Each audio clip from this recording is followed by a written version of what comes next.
जादुई दरवाज़ा। पदमपुर नाम के एक छोटे से गांव में रिंकू नाम का एक आदमी रहता था। उसके पास कोई काम नहीं था। वह इतना गरीब था कि वह केवल 2 वक्त का खाना ही जुटा पाता था। रिंकू, पता नहीं कब मुझे काम मिलेगा। रिंकू की पत्नी, आप जानते हैं अब तो मंदिर में भी खाना मिलना बंद हो रहा है, हम कहाँ से खाएंगे। रिंकू, क्या? यह तो बहुत बुरी बात है, ऐसा नहीं होना चाहिए। कल ही पुजारी जी कह रहे थे अब से खाना मंदिर में बिल्कुल नहीं मिलेगा। रिंकू के 2 बच्चे थे, दोनों मंदिर में ही खाना खाया करते थे। रिंकू की पत्नी, बच्चे भी भूखे ही रहेंगे। रिंकू कहता है, नहीं नहीं, मैं कुछ करता हूँ, ज़रूर करता हूँ, तुम रुको, तुम लोगों को मैं भूखा रहने नहीं दूंगा। कुछ दिनों बाद मंदिर में खाना पीना मिलना बंद हो जाता है। रिंकू की पत्नी कहती है, सुनो जी, बच्चे खाने के लिए बहुत ज़िद कर रहे हैं, उन्हें बहुत तेज़ भूख लगी है। रिंकू कहता है, भूख तो मुझे भी लगी है, रुको मैं कुछ लेकर आता हूँ। रिंकू आसपास कुछ काम ढूंढता है। काम ना मिलने पर रिंकू बहुत दुखी हो जाता है। रिंकू सोचता है, खाने का इंतज़ाम कहाँ से करूँ? काम तो कुछ मिल ही नहीं रहा और मुफ्त में कोई खाना देगा नहीं। रिंकू के सामने समोसे की एक दुकान थी। रिंकू समोसे के दुकान के पास आता है। भाई, मुझे समोसे मिलेंगे क्या? भूख लगी है। दुकानदार बोलता है, हाँ हाँ ज़रूर, पैसे दो और ले जाओ समोसे। नहीं भाई, मेरे पास अभी पैसे नहीं हैं, समोसे दे दो, बाद में मैं पैसे दे दूँगा। दुकानदार कहता है, पैसे नहीं है, चलो निकलो यहाँ से। रिंकू उदास होकर वहाँ से चला जाता है।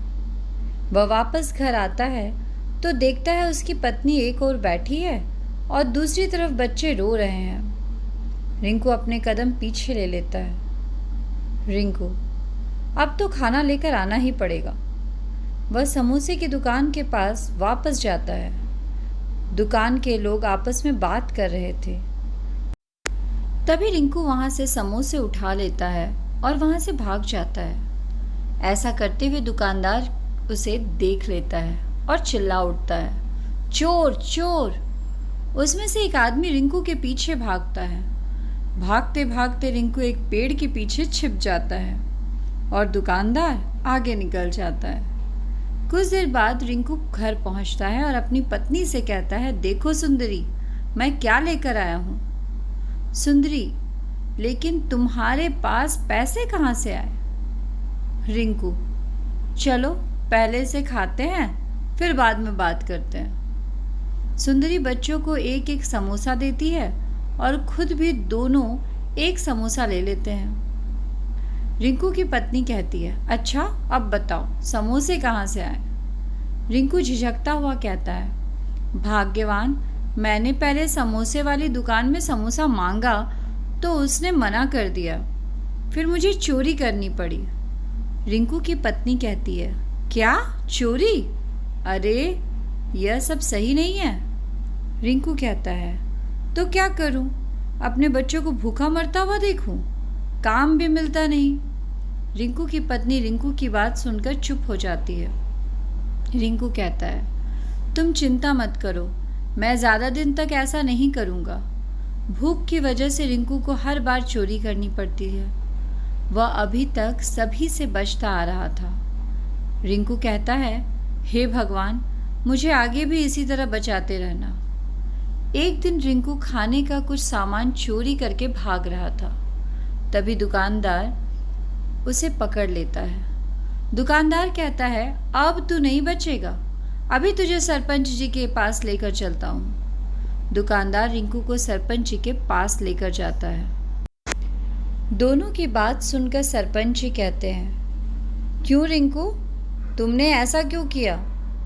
रिंकू कहता है, सरपंच जी मुझे माफ़ कर दीजिए, मेरे पास और कोई रास्ता ही नहीं था, कोई काम मिल नहीं रहा था, पैसे की बहुत कमी है, खाने के लिए भी कुछ नहीं है, इसलिए चोरी करनी पड़ी। सरपंच, देखो रिंकू, यह तुमने अच्छा नहीं किया, तभी कुछ और दुकानदार सामने आते और कहते हैं, सरपंच जी, इसने तो हमारी दुकान से भी चोरी की है, वो भी कई बार, इसलिए इसे कड़ी से कड़ी सज़ा मिलनी चाहिए।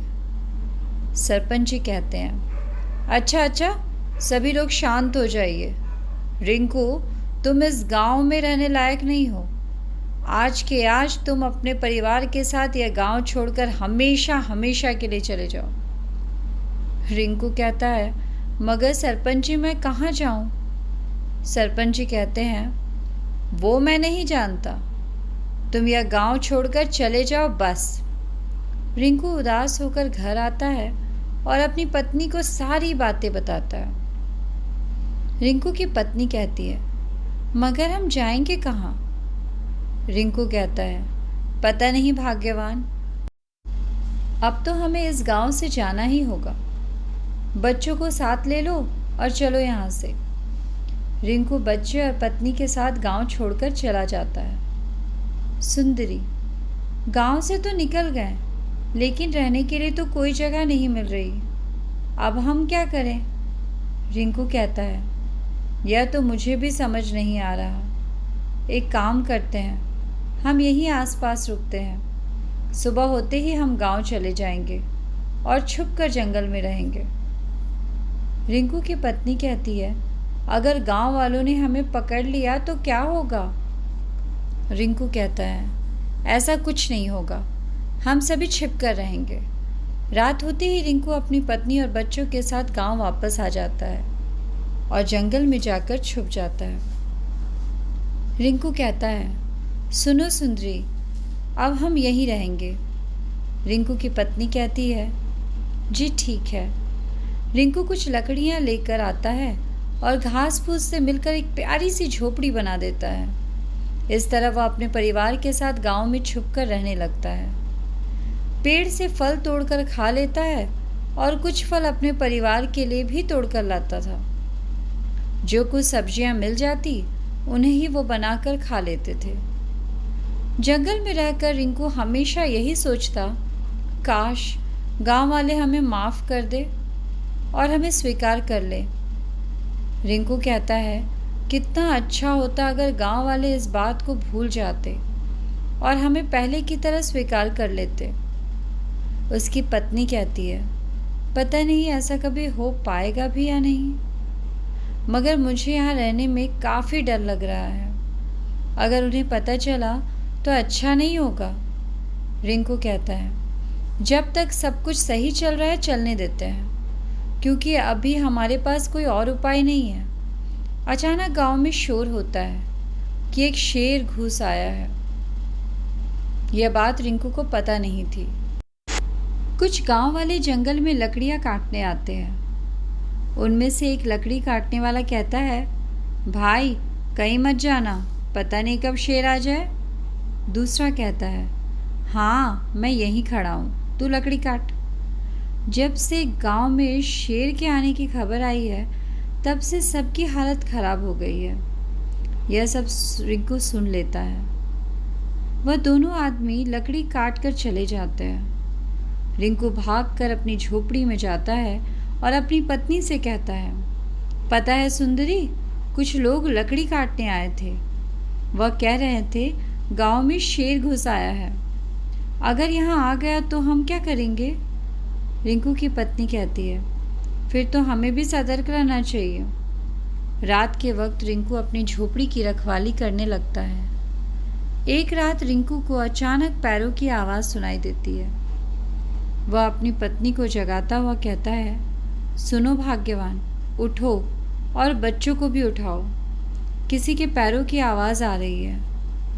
रिंकू की पत्नी उठती है और अपने बच्चों को भी उठाती है। तभी रिंकू देखता है कि शेर उसकी ओर भागता हुआ आ रहा है। रिंकू चिल्लाता हुआ कहता है, भागो भाग्यवान भागो। रिंकू की पत्नी बच्चों के साथ जंगल में भागने लगती है। शेर उनके पीछे दौड़ने लगता है। आगे रास्ता नहीं बचा था। रिंकू कहता है, आगे रास्ता तो नहीं है। सुंदरी, हम अब क्या करें? यह सामने दरवाज़ा दिख रहा है। रिंकू की पत्नी कहती है, चलो इस दरवाजे के पीछे छिप जाते हैं। रिंकू उस दरवाजे को खोलता है और सभी उस दरवाजे के अंदर चले जाते हैं। रिंकू कहता है, यहाँ तो बहुत अंधेरा है, कुछ दिख भी नहीं रहा। रिंकू की पत्नी कहती है, हम कुछ घंटे यहीं रहते हैं, फिर बाहर चले जाएंगे। कुछ देर बाद रिंकू कहता है, लगता है शेर अब चला गया होगा। कुछ घंटों बाद वह सब दरवाजे से बाहर आते हैं तो उन्हें जंगल कुछ बदला बदला सा दिखाई देता है। रिंकू कहता है, सुंदरी, मुझे यह जंगल कुछ सुरक्षित नहीं लग रहा है। अब हमें गांव वालों के पास ही जाना चाहिए। माना वह हमें बहुत सुनाएंगे, लेकिन जंगल में रहना बिल्कुल भी सुरक्षित नहीं है। गांव चलकर पूछेंगे शेर गया कि नहीं। रिंकू की पत्नी कहती है, जी ठीक है, चलिए। वह सभी मिलकर गांव की ओर बढ़ना शुरू करते हैं। अगली सुबह तक रिंकू अपने परिवार के साथ गांव पहुंच जाता है। वह एक दुकानदार से पूछता है, भाई जी, क्या शेर गांव से चला गया? दुकानदार कहता है, शेर? गांव में शेर कब आया? भाई वैसे ये बताओ क्या चल रहा है?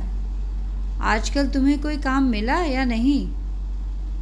वह आदमी रिंकू से बहुत शांति से बात कर रहा था। रिंकू मन ही मन सोचता है, यह मुझे कुछ नहीं कह रहा। लगता है गांव वालों ने हमें माफ़ कर दिया। इतने में दुकानदार कहता है, क्या हुआ भाई, इतना शांत क्यों खड़े हो? कुछ बोलो तो सही। रिंकू कहता है, क्या आप लोगों ने हमें माफ़ कर दिया है? दुकानदार कहता है, माफ़? माफ़ी किस बात की? क्या गलती की है तुम लोगों ने? रिंकू मन में सोचने लगता है। लगता है गांव वाले इस बात को भूल गए हैं और लोगों ने मुझे माफ़ कर दिया। चलो अच्छा ही है, क्या उस बात को याद दिलाना, छोड़ो। वह खुशी खुशी गांव में रहने लगता है। कोई भी उसे कुछ नहीं कहता। रिंकू कहता है, भाग्यवान, अब मैं चोरी नहीं करूँगा। सुना है सेठ जी का एक काम करने वाले को ढूंढ रहे हैं, वहीं जाकर काम करते हैं। 2 वक्त का भोजन तो मिल ही जाएगा। वैसे भी सभी उस बात को भूल गए हैं। अगर वापस वैसा किया तो इस बार सभी छोड़ेंगे नहीं। रिंकू और उसकी पत्नी एक सेठ के घर काम करने लगते हैं। वहीं से उन्हें खाना मिलने लगता है और थोड़े पैसे भी। वे खुशी खुशी जीवन व्यतीत करने लगते हैं। रिंकू की पत्नी कहती है, सुनिए, सेठ जी ने कहा है जंगल से लकड़ियाँ काट कर लाना है। रिंकू कहता है, ठीक है, चलो। वह दोनों जंगल की ओर निकल जाते हैं। तभी बच्चे भी साथ जाने की जिद करने लगते हैं। सभी लोग जंगल की तरफ बढ़ने लगते हैं। तभी अचानक एक जंगली जानवर उनके पीछे लग जाता है। रिंकू कहता है, सुंदरी, जल्दी यहाँ से भागो। भागते भागते वह वापस उसी दरवाजे के पास आ जाते हैं। रिंकू कहता है, चलो भाग्यवान, इसी के अंदर छुप जाते हैं। वह सब उस दरवाजे के अंदर दोबारा से चले जाते हैं और कुछ घंटों बाद उसमें से बाहर निकलते हैं। रिंकू कहता है, चलो भाग्यवान, वापस गांव चलते हैं। जब वह गांव वापस आते हैं तो उन्हें देख लोग शोर मचाने लगते हैं। एक व्यक्ति कहता है, तुम लोग गांव में वापस कैसे आए? पता नहीं सरपंच जी ने तुम्हें गांव से बाहर कर दिया था। रिंकू कहता है, मगर आप लोगों ने तो हमें माफ़ कर दिया था। वह व्यक्ति कहता है, कब? हमने तुम्हें कब माफ़ किया है? जल्दी से जल्दी इस गांव को छोड़कर चले जाओ, वरना सरपंच जी को बता दूंगा। उन्हें वापस गांव से बाहर कर दिया जाता है। रिंकू कहता है, यह सब क्या चल रहा है? अभी तो सब कुछ ठीक चल रहा था, अचानक इन्हें क्या हो गया भाई? रात के वक्त वापस वो सब गांव आ जाते हैं और उसी जंगल में बनी हुई झोपड़ी में रहने लगते हैं। रिंकू कहता है, हमें फिर से यहीं रहना होगा। पता नहीं गांव वालों को क्या हो गया है। कभी वो हमें माफ़ कर देते हैं, कभी भगा देते हैं। तभी उन्हें ऋषि के मंत्र पढ़ने की आवाज़ सुनाई देती है। वह सब ऋषि के पास जाते हैं और वहाँ ऋषि को सारी बातें बताते हैं। ऋषि कहता है, अच्छा, तो तुम लोग उस दरवाजे के अंदर गए थे। मैंने उस जादुई दरवाजे को अपनी शक्तियों से बनाया है। मुझे किसी चीज़ की परीक्षा करनी थी, इसलिए मैंने उसे बनाया था। मुझे पता नहीं था उसके अंदर कोई चला भी जाएगा। रिंकू कहता है, बाबा, हम कुछ नहीं समझ पाए। ऋषि कहता है, जैसा मन लेकर तुम उस दरवाजे के पीछे जाओगे, वह तुम्हारे लिए वैसी ही दुनिया बना देगा। बताओ, जंगल में अक्सर तुम क्या सोचा करते थे? रिंकू कहता है, हम लोग तो यही सोचा करते थे कि गांव वाले हमें माफ़ कर दे और हमें पहले की तरह रहने दे।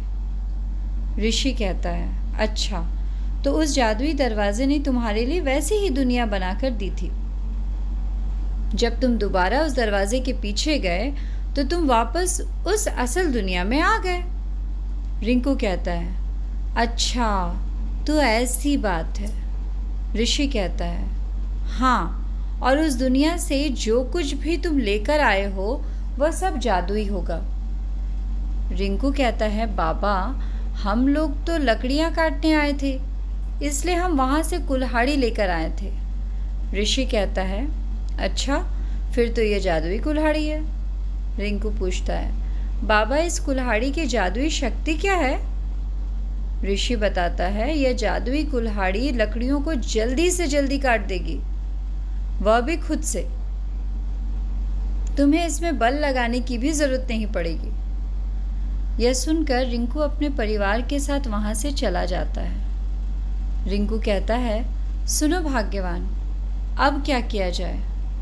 तभी गांव के कुछ लोग रिंकू के परिवार को जंगल में देख लेते हैं और उन्हें लेकर गांव आते हैं। सभी लोग रिंकू को खरी खोटी सुनाते हैं। सरपंच जी कहते हैं, यह तुमने अच्छा नहीं किया। जब मैंने तुम्हें गांव से निकाल ही दिया था तो तुम वापस क्यों आए? तभी रिंकू सोचता है कि क्यों ना इस जादुई कुल्हाड़ी का इस्तेमाल किया जाए। रिंकू, कृपया शांत हो जाइए। आप लोग हमें इस गांव में रहने दीजिए और मुझे माफ़ कर दीजिए। मैं अपनी गलती का प्रायश्चित करना चाहता हूँ और इसके लिए मैं गांव के सभी लोगों के लिए मुफ्त में काम करने के लिए तैयार हूँ। सरपंच जी कहते हैं, कौन सा काम करोगे? रिंकू कहता है, लकड़ी काटने का जो भी काम है वो मुझे दे दीजिए। मैं जल्दी से जल्दी आपके घर पहुंचा दूंगा, वो भी मुफ्त में। वो सभी रिंकू की बात मान लेते हैं और लकड़ी काटने का काम उसे दे देते हैं। जादुई कुल्हाड़ी की मदद से रिंकू फटाफट लकड़ियों को काट कर गाँव वालों के घर पहुंचा देता है। रिंकू का काम देख सभी लोग उसे माफ़ कर देते हैं। इसके बाद यही रिंकू का काम बन जाता है। अब सभी लोग पैसे देकर उससे लकड़ियाँ कटवाने लगते हैं। रिंकू हमेशा के लिए चोरी करना छोड़ देता है और इसी काम के सहारे पैसे कमाने लगता है। तो दोस्तों, ये कहानी अगर आपको अच्छी लगी हो तो इस कहानी को लाइक करें और ज़्यादा से ज़्यादा शेयर करें। और अगर मेरे चैनल में आप नए हैं तो मेरे चैनल को सब्सक्राइब करके बेल बटन दबाना बिल्कुल ना भूलें। धन्यवाद।